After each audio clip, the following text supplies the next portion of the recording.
घेईल त्यावेळेस त्याच्या हृदयामध्ये आपोआप परोपकाराची भावना जागी होईल. कुठंतरी जीवनामध्ये परोपकार करेल. आणि कुठंतरी परोपकार केला ना महाराज, ज्या लोकांवर आपण परोपकार केला ते लोक आपल्याला विसरत नसतात. उदाहरण सांगू, माणसांनी तर छत्रपतीवर प्रेम केलं, विषय सोडून द्या, पण ज्यावेळेस छत्रपती शिवराय निघून गेले आपल्यातून त्यावेळेस माणसं जाऊ द्या,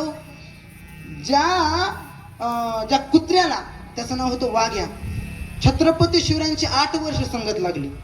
छत्रपती शिवरायांबरोबर ते कुत्र 8 वर्ष होतं. 8 वर्षात छत्रपतीने एवढं प्रेम दिलं त्याला, एवढं प्रेम दिलं. ज्यावेळेस छत्रपती गेले त्यावेळेस त्याने धाडकन चितेमध्ये उडी टाकली. याला म्हणतात जगणं. चितेतच उडी टाकली, जगायचंच नाही म्हणलं. कारण त्यांनी विचार केला, छत्रपती माझ्या बरोबर कसे वागलेत, इतर माझ्या बरोबर तसे वागणार नाहीत. मला सांगा, जनावरांना देखील आपल्याबद्दल एवढा प्रेम निर्माण होणं, हे सगळ्यात सुरुवातीला म्हणून गेलो मी की सगळ्या जगातली सर्वात मोठी अवघड गोष्ट म्हणजे आपण कोणाच्या तरी ध्यानात राहणं, आठवणीत राहणं. पण त्यासाठी काय करावं लागते, त्यासाठी सौजन्याने जगावं लागते. ज्ञानोबराची ओवी सांगतो 8व्या अध्यायात, काय सौजन्य ते सोयरीक. तुमच्या जमान्यामध्ये सौजन्य म्हणजे आपुलकी, प्रेमपणा, प्रेम. सौजन्य म्हणजे निस्वार्थ जगणं.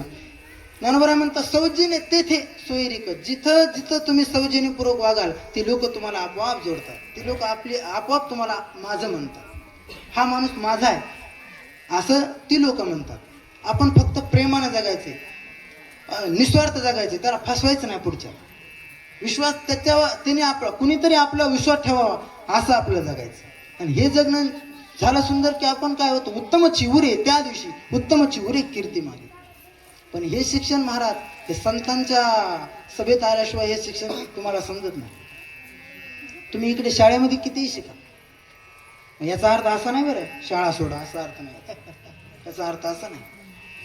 परंतु ते शिक्षण आपण जे शिकतो ते योग्य का, त्याला अध्यात्माची जोड पाहिजे. तुम्हाला एक सांगू, शिक्षणाची व्याख्या स्वामी विवेकानंदांनी केलेली ऐका. एज्युकेशन कशाला म्हणतात,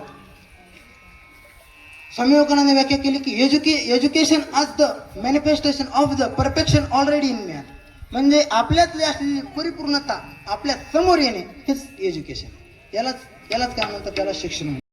सगळा जर कावळ्याच्या संगतीत आला, हंस जर कावळ्याच्या संगतीत आला तर स्वतःला कावळा समजतो. पण हंसही तो राजहंसही तो, मानस सरोवरात राहणारा राजहंस आहे तो. एवढी त्याची बुद्धी की दूध वेगळं करतो आणि पाणी वेगळं करतो, एवढी बुद्धी त्याची. तो कावळ्याच्या संगतीत आल्यानंतर कावळा होतो, तो स्वतःला कावळा समजतो. पण ज्या दिवशी मोठ्या हंसाची संगत भेटते आणि त्याला मोठा हंस त्याचं प्रतिबिंब विहिरीत जाऊन दाखवतो की तू कावळास का तू हंसच पहा, ज्या दिवशी त्याला स्वरूप दिसतं त्या दिवशी समजते अरे मी तर हंस आहे. पण इतके दिवस स्वतःला कावळा समजत होतो, तसा तुमचं आमचं झालंय. आपण देवाचे अंश आहेत, आपलंही तेवढीच व्यक्तिमत्व आहे, आपणही तेवढे विशाल होऊ शकतो.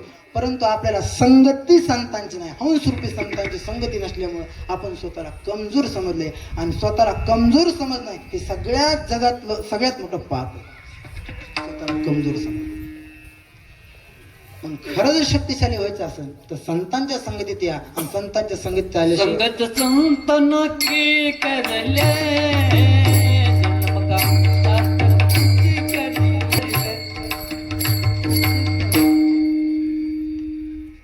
मग आपोआप आपले विचार उच्च होत, आपोआप आपलं जीवन निर्मळ होत. संतांच्या हृदयात एवढी दया आहे महाराज, एवढी दया आहे की ज्याप्रमाणे काटा पायाला टोचतो पण पाणी डोळ्यातून जसं येतं ना, काटा पायाला टोचला पाणी डोळ्यातून येतं, तसं दुसऱ्याला दुःख झालं की साधूच्या हृदयाला दुःख होतं. त्याला तर साधू म्हणतात. व्याख्याच आहे, साधनोती परकार्यम इति साधू सन्मार्गो वर्तते इति संत. दुसऱ्याचं कार्य साधतात म्हणजे दुसऱ्याला मदत करतात, परोपकार करतात, त्याला साधू म्हणतात. आणि पायाला गारवा लागल्याबरोबर तो गारवा डोळ्यापर्यंत जातो. माहिती, पायाला गारवा लागू द्या डोळ्यापर्यंत गारवा जातो. तसं दुसऱ्याला सुख झाल्याबरोबर ज्यांना जे सुखी होतात त्याला संत म्हणतात. आणि दुसऱ्याला सुख झाल्यानंतर आमच्या पोटात दुखतंय आम्हाला माणसं म्हणतात. दुसऱ्याला सुख झालं की आम्हाला त्या डोळ्याला देखवतच नाही. आणि दुसऱ्याला दुःख झालं की एवढा आभाळा एवढा आनंद होतो की बस बघायचं काम नाही, यालाच माणसं म्हणतात. आणि दुसऱ्याला सुख झालं, दुसऱ्याच्या सुखाने सुखी होतात त्याला संत म्हणतात, त्यालाच विष्णूची महापूजा म्हणतात. विष्णूची महापूजा, विष्णूची महापूजा.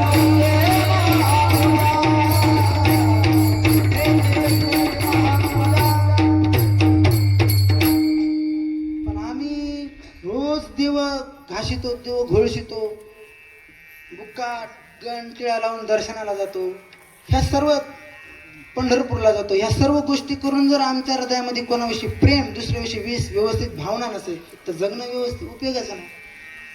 एक सांग का, जो व्यवहार दुसऱ्याने आपल्या बरोबर करावा असं आपल्याला वाटतंय ना, म्हणजे दुसऱ्याने आपल्याला चांगलं बोलावं, दुसऱ्याने आपल्याला प्रेम करावं, त्यांनी मला व्यवस्थित बोलावं, सन्मान द्यावा असं वाटत असेल ना. आमच्या गुरुचं वाक्य आहे, जर तुम्हाला कुणीतरी चांगलं म्हणावं असं तुम्हाला वाटत असेल तर अगोदर तुम्ही दुसऱ्याला चांगलं म्हणा, त्यावेळेस लोक आपोआप तुम्हाला चांगलं म्हणल्याशिवाय राहणार नाही. हा, आपण कोणाला तरी कधी चांगलं म्हणलं पाहिजे, त्यावेळेस लोक आपल्याला चांगलं म्हणते. आपण कोणाला तोंडावर बोलतो, माग चालला विषय, तोंडावर तर आपण चढायला चांगलंच म्हणतो, माग. हास्यास्पद गोष्ट कोणती माहिती का, मी जरा इकडे येतो पहा. आता त्या काय विचार करतात, त्या म्हणतात माझ्या आईला कुठं माहेरचा विचार करतात, माझ्या आईला भाऊजाईनं चांगलं सांभाळायला पाहिजे, कळलं का. माझ्या पोरानं म्हणजे माझ्या भावानं आईकडे लक्ष दिले पाहिजे, भाऊजाईने चांगलं सांभाळलं पाहिजे. अगं तू आधी सासू सांभाळ नीट.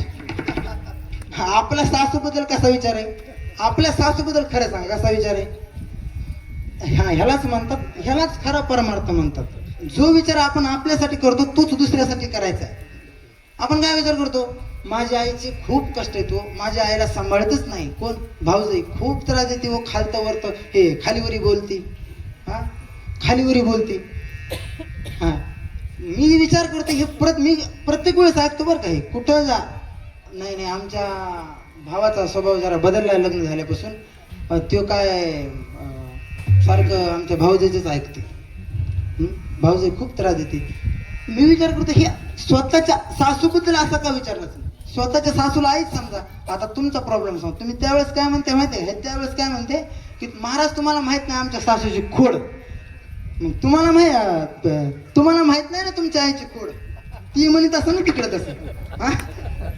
एकच आहे का नाही, तिला माहित नाही का, असं नाही. आपण जर दुसऱ्या बरोबर प्रेमानं सौजन्यानं वागलं ना, जग आपोआप आपल्या बरोबर चांगलं वागतं. विठ्ठल.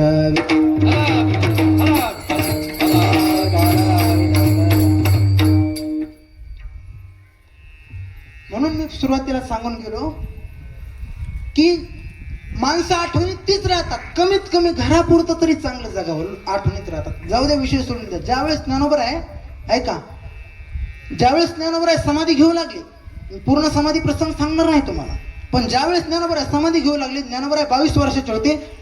या जगाच्या कल्याणाकरता हरिपाठ, चांगदेव पासेचे अमृतानुभव ज्ञानेश्वरी ग्रंथ लिहिला, जगाच्या कल्याणाकरता लिहिला, आता कार्य संपलंय. ज्या ठिकाणी राहत होते त्या ठिकाणच्या लोकांना तुम्हाला सांगायची गरज नाही, इतिहास माहिती आहे, लोकांनी त्रास दिला, खूप त्रास दिलाय, तरीही ज्ञानोबरायांनी त्यांच्यासाठी परोपकार करून ग्रंथाची रचना केली. आता कार्य पूर्ण झालं. ज्ञानोबराय म्हटले आता मला समाधी घ्यायची. पण ऐका, ज्यावेळेस ज्ञानोबराय समाधी घ्यायला जायला लागलेत, 22 वर्षाचं वय, गोंडस शरीर, सोन्यासारखं त्यांचं तेज, असं सूर्यासमान ते चेहऱ्यावर होतं, असे कुरळे केस होते, एवढे सुंदर दिसत होते ज्ञानोबराय. मला कदाचित कधी कधी वाटतं की नामदेवरायाचा जन्मच ज्ञानोबरायाच्या स्वरूपाचं वर्णन करण्याकरता झालाय. ज्ञानोबरायाच्या स्वरूपाचं एवढं वर्णन केलं की काय, ज्ञानराज माझी योग्यांची माऊली जेने निगमवल्ली प्रगट केली. ज्ञानोबरायाचं एवढं गोंडस शरीर, एवढं आकर्षक शरीर, आणि ते ज्ञानोबराय आता 22व्या वर्षी निरोप घ्यायला लागले, म्हणजे समाधीला चालले. तुम्हाला सांगू, निवृत्तीनाथ महाराजाचं नावच निवृत्ती. निवृत्ती म्हणजे वैराग्य. निवृत्त झाले, संसाराहून घेणं देणं नाही, जगावून घेणं देणं नाही, त्यांच्या हृदयात कठोरपणा आहे. आता वैराग्य, खूप कडक वैराग्य. आता कोणी गेलं काय आणि कोणी आहे का याच्यावरून फरक पडत नाही त्यांना, एवढं कडक वैराग्य असताना ज्ञानोबराय ज्यावेळेस समाधीला चाललेत त्यावेळेस निवृत्तीनाथ महाराजाच्या डोळ्यातून घळघळ असे अश्रू येतात. निवृत्तीनाथ महाराज रडतात. ज्ञानदेवराय विचार करतात, या सर्वांना मी सांभाळू शकेल की तुम्ही रडू नका, सावध व्हा. पण आता साक्षात निवृत्तीनाथ महाराजांना, की जी वैराग्याची मूर्तिमंत पुतळे, त्यांना कसं सांभाळायचं, त्यांना सांभाळणं अवघड आहे. स्वतः ज्ञानीत ते, त्यांना कसं सांभाळायचं. पण सहज गेले नामदेवराय आणि म्हटले, दादा महाराज जर तुम्हीच रडायला लागलात तर मी बाकीच्यांना कसा धीर देऊ. कारण ज्ञानोबा जाऊ लागले ना. त्यावेळेस एक नियम आहे, जोपर्यंत माणूस आपल्यात आहे ना तोपर्यंत माणसाला आपली किंमत कळत नाही. पण ज्या वेळेस माणूस आपल्यातून निघून जातो ना त्यावेळेस माणसाला माणसाची किंमत कळते. पण जोपर्यंत सोबत होता तोपर्यंत कोणीच किंमत केली नाही, कोणी किंमत करत नाही. गेल्यानंतर मात्र एका एका आठवणीनं माणसाच्या डोळ्यामध्ये अश्रू येतात. ज्ञानोबा चाललेत आणि समाज रडतोय. समाज रडत होता, मुक्ताबाई रडत होती, सोपान काका रडत होती. या सर्वांना सांभाळणं शक्य होतं. पण आता निवृत्तीनाथ महाराजांना कसं सांभाळायचं. निवृत्तीनाथ महाराजांच्या डोळ्यामध्ये पाणी आल्यानंतर निवृत्तीनाथ महाराजाला नामदेवराय म्हणतात, सांभाळा सांभाळा स्वतःला. त्यावेळेस निवृत्तीनाथ महाराजांनी उत्तर काय दिलं माहिती आहे का. निवृत्तीनाथ महाराज म्हणले, हो मला रडू येण्याचं एकच कारण आहे, हो हे माझ्यापेक्षा लहान आहे वयाने, माझ्यापेक्षा लहान आहे. पण हे जगत असताना जसं घरामध्ये एखादा कर्ता व्यक्ती असतो ना त्याच्यानुसार लोक चालत असतात. मी मोठा असलो तरी यांनी ज्ञानाने माझ्या घर चालवले. म्हणजे तो पुढं होता, मी त्याच्या मागं होतो. आणि एक विशेष गोष्ट म्हणजे ह्याने माझी अवज्ञा नाही केली, ह्याने माझी जीवनात कधीच अवज्ञा नाही केली. माझा मान कधीच मोडला नाही. ज्ञानोबरायचा हात तोंडावून असा, जशी आई आजी लहान लेकराच्या तोंडावून असा हात फिरवते ना, तसं निवृत्तीनाथ महाराजांनी ज्ञानोबरायच्या वेळ असा चेहऱ्यावर हात फिरवला. म्हणजे ह्याने माझी कधीच अवज्ञा केली नाही.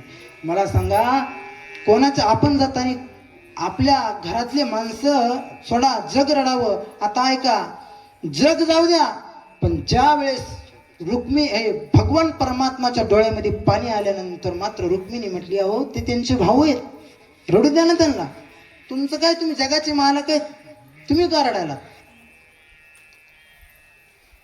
त्यावेळेस भगवान कृष्ण पांडुरंग परमात्मा काय म्हटले, माझं रडण्याचं कारण एक आहे की असा हा संपूर्ण जगाला ज्ञानेश्वरी सारखा ग्रंथ देणारा हिरा पुन्हा जन्माला येणे नाही.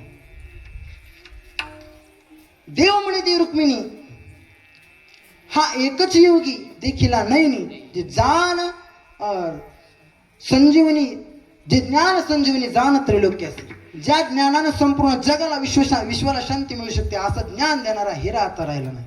म्हणून रडू येते. आणि मग मात्र रुक्मिणी माताच्या डोळ्यातून पाणी येले. त्यावेळेस भगवंत म्हणतात, आता तू का रडायलीस. त्यावेळेस रुक्मिणी माता म्हणते, मी तुम्ही सर्वजण ज्याच्यासाठी रडायलात मी त्याच्यासाठी रडत नाही. तुम्ही ज्ञानासाठी रडायलात, त्या ज्ञानोबरायांसाठी रडायलात, मी त्यासाठी रडत नाही. माझ्या डोळ्यामध्ये पाणी याच्यासाठी, माझ्या डोळ्यामध्ये पाणी हे विरहाचं नाही, माझ्या डोळ्यामध्ये पाणी हे भावनेचं आहे. भावनेचं कसं आहे तर संपूर्ण जगाला ज्ञानाचा प्रकाश देणारा हिरा, ज्या आईनं 9 महिने 9 दिवस पोटामध्ये वागवलं, त्या आईची कुस किती पवित्र असते, किती पवित्र असते. म्हणून मला सांगायचंय, जगत असताना असं जगा की आपल्यामुळं आपल्या आई वडिलाचं नाव मोठं झालं पाहिजे. वाढवी महत्व वडिलाचे, वाढवी महत्व वडिलाचे.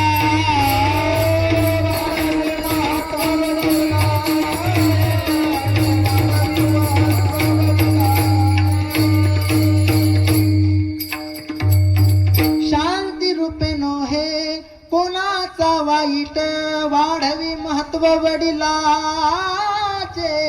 वाढवी महत्व वडिलाचे. आपल्या कर्तव्याने, आपल्या कर्माने आपल्या आई वडिलाचं नाव मोठं झालं पाहिजे. याला जगणं म्हणतात, त्याला जगणं म्हणतात.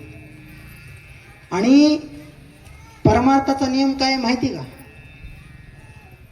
परमार्थामध्ये ज्यांनी कर्तृत्व केलंय त्याला धन्यता नाही, ज्यांनी कर्तृत्व केलंय त्याला धन्यता नाही. ज्यांनी कर्तृत्व केलंय त्याच्या आई वडिलांना धन्यता आहे. धन्य त्याची माता, धन्य त्याचा पिता. या अभंगामध्ये सावता महाराजांच्या आई वडिलांना धन्यता दिली. सावता महाराजांनी जगाच्या मालकाला हृदयात सापडलं. मला सांगायचंय, या आपल्या संप्रदायाची, आपल्या भारतीय संस्कृतीची परंपराच आहे. ज्यांनी कर्तृत्व मोठं केलंय त्याला काहीच धन्यता नाही, पण ज्यांनी ते कर्तृत्व करण्यासाठी त्या बाळाला, त्या लेकराला तसं लायक बनवले, तसे शिक्षण दिले, त्याला धन्यवाद आहे. म्हणून साधू संतांचं सांगणं, या मुलांना सांगण्यापेक्षा साधू संत त्यांच्या आई वडिलांना सांगतात की तुम्ही असे संस्कार द्या, छत्रपती शिवरायांच्या आई ना, जर छत्रपतींना रामायण आणि महाभारत सांगितलं नसतं,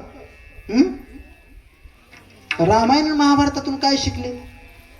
यदा यदा हि धर्मस्य ग्लानिर्भवति भारत अभ्युत्थानम धर्मस्य तदात्मानं सृजाम्यहं, याच्यासाठी भगवान श्रीकृष्ण जन्माला आले. परित्राणाय साधूनां विनाशाय च दुष्कृतां धर्म संस्थापनार्थाय संभवामि युगे युगे, यासाठी प्रभू रामचंद्र जन्माला आले. शिवबा, ज्या ज्यावेळेस धर्मावर संकट येईल त्या त्यावेळेस प्रभू रामचंद्राने इथे येऊन धर्माला पुनरुत्थान करण्यासाठी प्रयत्न केले आणि अधर्माला, अन्यायाचा नाश केला. शिवबा, तुलाही तेच कार्य करायचे.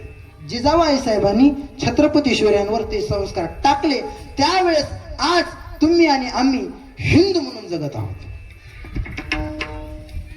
नाही तर आज आपल्या कपाळाला बंधन असतं, आज आपण मंदिरामध्ये पूजा केली नसती. एवढे उपकार छत्रपती शिवरायांचे. पण छत्रपती शिवरायांपेक्षाही कोणाचे? जिजाबाई साहेबांचे. म्हणून एक ध्यानात धरा, आपलं नाव मोठं व्हावं असं वाटत असेल तर प्रत्येक आई वडिलांनी मुलांवर तसे संस्कार करा. आणि मुलांनाही जर वाटत असेल माझ्या आई वडिलांचं नाव मोठं व्हावं, तर त्यांनी सुद्धा मोठ्यांची वचनं, साधू संतांची वचनं, मोठ्या लोकांची वचनं ऐकावी आणि तसं कार्य करावं. आई वडिलांचं नाव आपोआप मोठं झालं. हे आई वडिलांचं नाव मोठं झाल्यानंतर त्याला काय जीवनामध्ये करायची गरज नाही. सांगितले काय? पितृवचन सेवापती. म्हणजे मुलानं पित्याच्या आज्ञानुसार, आईच्या आज्ञानुसार वागलं, हीच त्याची विष्णूची महापूजा आहे. पत्नीनं पतीच्या आज्ञानुसार वागलं. आज मॉडेल जमाना सोडून द्या. आज पतीलाच, नवऱ्यालाच बायकोचं ऐकावं लागतं, हे विषय सोडून द्या. पण खरी संस्कृती आपली काय? पत्नी कितीही शिकली असू द्या, तिकडे काही असू द्या, पण पतीचा आदर समाजात पत्नीने केलाच पाहिजे. हीच तिची विष्णूची महापूजा. तिने काही नाही करू द्या, ठीक आहे, पण पत्नीचा आदर करणं हेच. आज तुम्हाला सांगू, प्रेमानंद महाराजांना संपूर्ण जग बदलून टाकले. प्रेमानंद महाराज हीच ती सत्संगात हेच सांगतात. एकमेव प्रेमानंद महाराज सांगतात की त्यांनी जगातले तरुण मुली आणि मुलं बदलले. तुम्ही आम्ही इथं कीर्तनात येता, म्हणजे आता इथं कीर्तनामध्ये संख्या कोणाची जास्त आहे? तरुणाची आहे का? नाही, पार 50च्या पुढची जास्त म्हणाले. कुठेही कीर्तनामध्ये पहा, धर्म कार्याला पहा, कुठले कोणाची संख्या आहे? वय ज्यांचं निघून गेले, की ज्यांच्या अंगामध्ये काहीच करायची क्षमता नाही. आता तुम्ही क्रांती काय करू शकतात का? आता काय क्रांती होईल का? होय, काय होईल का आता क्रांती? आता काहीच होणार नाही. पण असं नाही होणार नाही, असं नाही, जीवनाचं कल्याण होईल, पण काय विशेष काही क्रांती होणार नाही. क्रांती व्हायचं असेल तर हे रक्त लागते, ते तरुण रक्त लागते. पण तेच लोक इथं ऐकत नाहीत. पण त्यांनी एकमेव रेकॉर्ड असा केलाय कोणी, प्रेमानंद महाराजांनी, की तरुण मुलं आणि तरुण मुलीच बदलून टाकल्यात.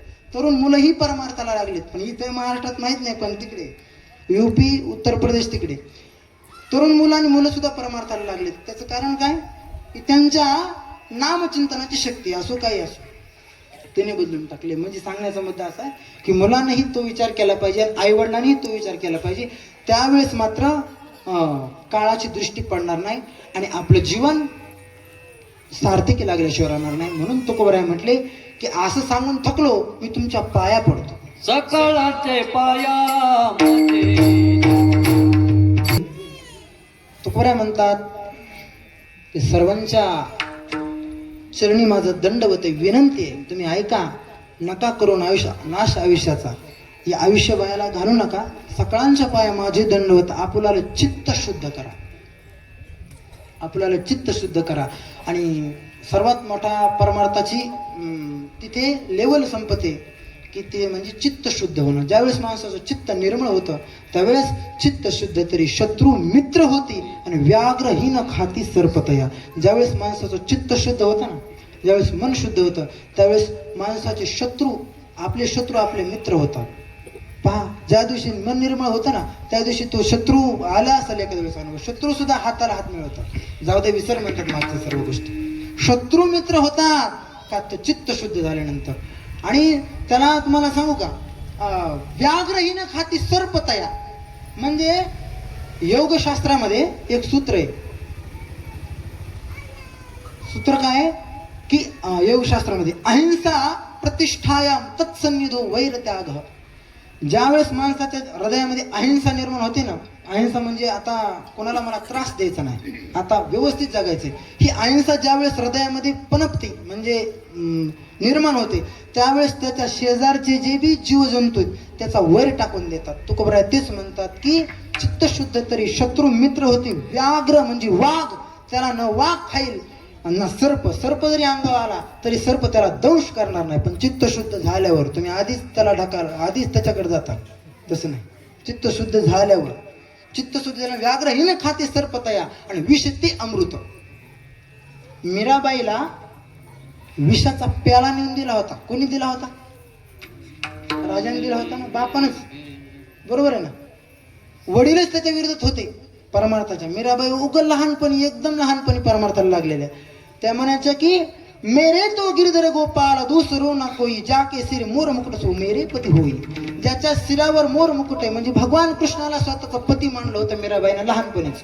मग बापाने तिचा एवढा तिरस्कार केला की बापाने तिला विषाचा प्याला नाही दिला की कमीत कमी मेल्यानंतर हे टेन्शन जाईल की लोक मला नाव ठेवतात, हे लोक नाव ठेवणार नाहीत. ज्यावेळेस विषाचा प्याला मीराबाईच्या हातात पडल्याबरोबर त्या विषाचं अमृत झालं. तुकोबराय तेच म्हणतात विष ते अमृत. आणि अशुभ होणारी स्थिती आपल्याबरोबर शुभ होऊन शुभ होते.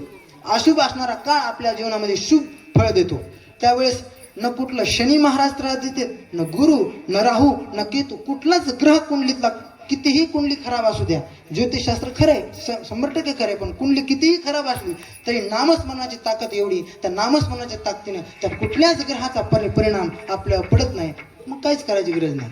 म्हणून ज्ञानोबा तुकोबारायांनी या ज्योतिषशास्त्र खरं जरी असलं, आपण ज्यावेळेस ब्राह्मणाला कोणाला तरी आपली जन्मकुंडली दाखवतो की काय आमच्यामध्ये काय अनिष्ट आहे, काय ग्रह अनिष्ट आहेत, हे ज्यावेळेस आपण दाखवतो ते ठीक आहे, सत्य आहे. पण ज्ञानोबा तुकोबारायांनी याच्याबद्दल काय लिहिलं नाही. त्यांनी म्हणले याच्यावर एकच रामबाण उपाय, नामाच्या चिंतनेने 12 वाटा पळती वेगळी. तुम्ही जर नामाचं चिंतन केलं, नामचिंतन केलं तर कुंडलीत कितीही खराब असू द्या कुंडली सरळ झाल्याशिवाय राहणार. विठ्ठल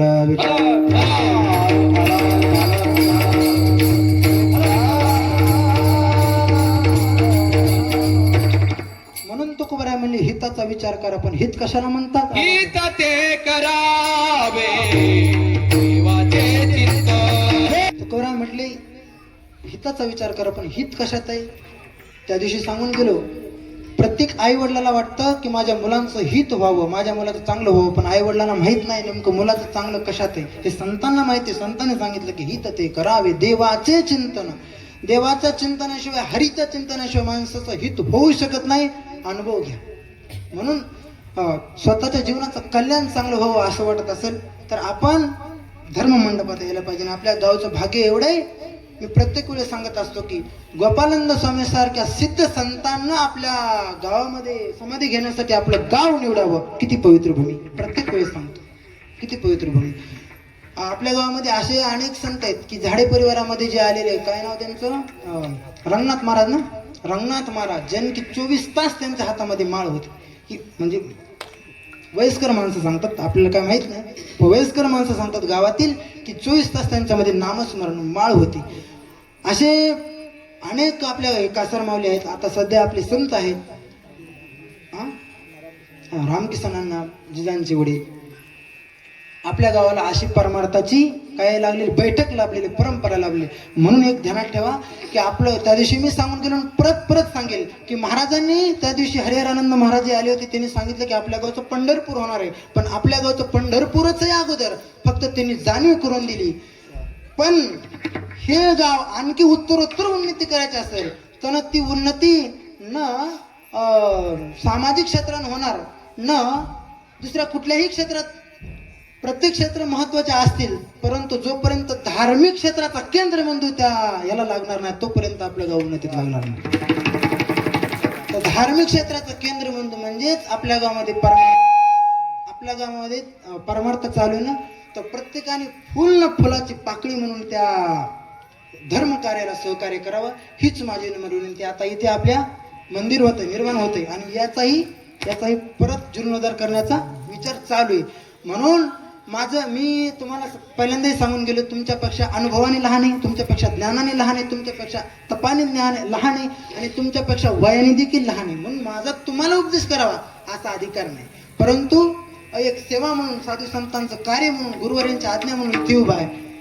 सांगताना एवढं सांग की आपल्या गावाची जी शोभा आहे ना एवढी झालेली ती आणखी कशी टिकावी याच्यासाठी सर्वांनी प्रयत्न करावा. हा आता ऐका, आपली ज्या ज्या निमित्तानं आपण सर्वजण या ठिकाणी एकत्रित आहोत असे स्वर्गीय भाऊंच्या या चौथ्याच पुण्यस्मरणानिमित्त आपण एकत्रित आहोत. असं वाटतंय की उत्तरोत्तर आणखी या कार्यक्रमामध्ये विशेष बदल व्हावा आणि दरवर्षी हा कार्यक्रम पार पडावा. भाऊंचा पुण्यतिथीचा कार्यक्रम दरवर्षी पार पडावा. सांगू काय होतं, ज्यावेळेस इथं भाऊंच्या कुणाच्या तरी आपण निमित्तानं, समजा भाऊंच्या निमित्ताने आपण इथं धर्मकार्य, भाऊंच्या निमित्ताने इथे आज भगवंताचं नामचिंतन चालेल, भगवंताच्या या स्टेजवरून तुम्ही काहीतरी नवीन ऐकायला, संतांचे विचार ऐकायला मिळाले. म्हणजे भाऊच्या निमित्तानं आज काय व्हायला लागले, परमार्थाला एक नवीन वळण मिळालं की नाही. म्हणजे त्यांच्या निमित्तानं आज 4 लोकांनी 4 गोष्टी ऐकल्या, इथे पंक्ती उठल्या, 4 लोकांचं पोट भरतंय, म्हणजे अन्नदानी होत आहे आणि नामदानी होते, ज्ञानदानी होते. हे पुण्य होतं आणि हे पुण्य आपोआप भाऊपर्यंत पोहोचतं. आपण ज्याच्या निमित्त केलं ना त्याच्यापर्यंत हे पुण्य आपोआप पोहोचतं. याच्यासाठी प्रमाण द्यायला आता वेळ नाही, परंतु हे शास्त्र सिद्ध आहे आणि साधू संतांनी सांगितलंय त्यांच्या निमित्ताने केलं तर त्यांच्यापर्यंत पोहोचतं आणि तिकडे पितर लोक शांत होतात आणि ते आपल्या घराला आशीर्वाद देतात, घराची उन्नती होते. विठ्ठल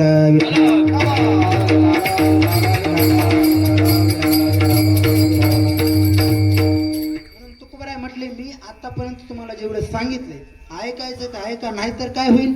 तू का मानेला